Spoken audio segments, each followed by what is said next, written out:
Paneer tikka with omelette बनवूया।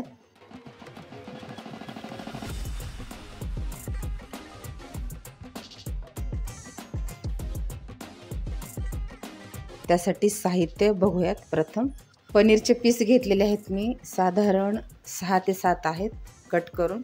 तुमच्या आवडीनुसार कोणत्याही साईजचे कट करू शकता। मी या पद्धतीने कट करून घेतलेले आहेत हे असे। गरम मसाला आहे, धने पावडर, कसुरी मेथी, लाल मिरच्या आहेत त्या पिकलेल्या, फोडणीसाठी आपल्याला वापरायच्या आहेत। धना पावडर आहे आणि लाल तिखट आणि अर्धी वाटी दही।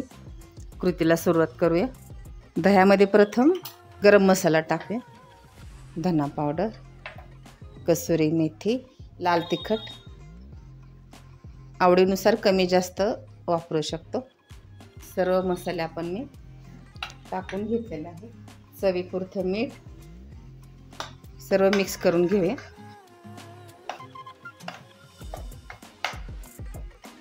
मिक्स झाल्यानंतर थोडंसं एक कप भर पाणी टाकूया, थोडंसं लाल तिखट।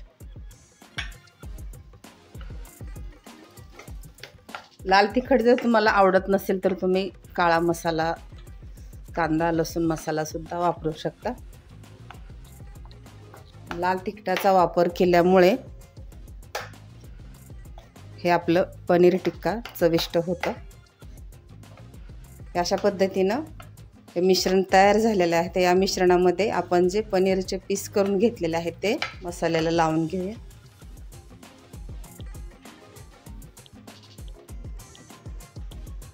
तुम्ही यावरती लिंबाचा रस सुद्धा वापरू शकता।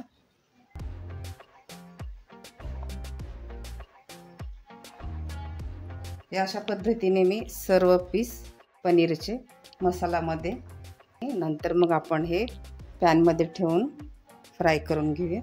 2 चमचे तेल टाकूया।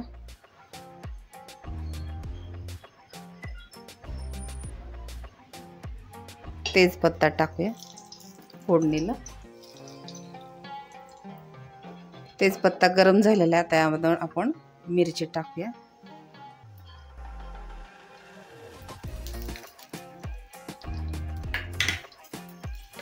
थोडीशी परतून घेऊया ही मिरची।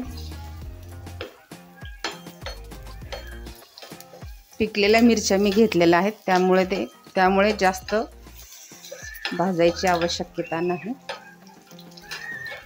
गरम झालेल्या आहेत मिरच्या आणि तेजपत्ता। यामध्ये आता आपण पनीरचे पीस टाकूया।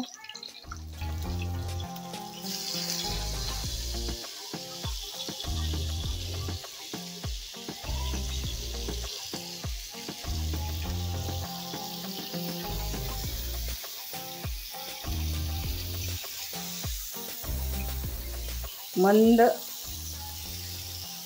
गॅसवरती आपल्याला हे पनीर टिक्का भाजून घ्यायचा आहे, जेणेकरून हे आपले दह्यामधले जे मसाले टाकले ते छान पद्धतीने भाजले जातील।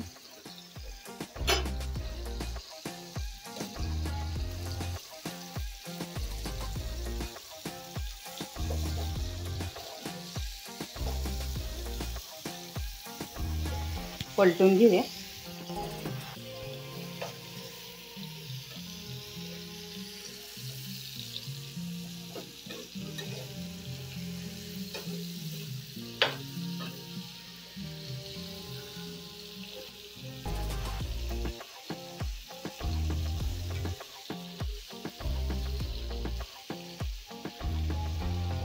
आपण जे 2 अंडी फोडून घेतलेले आहेत ते टाकूया यामध्ये।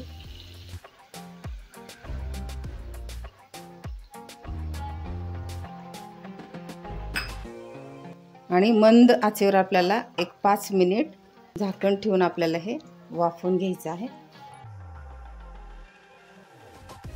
5 मिनिट आपले झालेले आहेत। झाकण काढून घेऊया आणि गॅस बंद करून घेऊया। वरतून थोडीशी चिरलेली कोथिंबीर।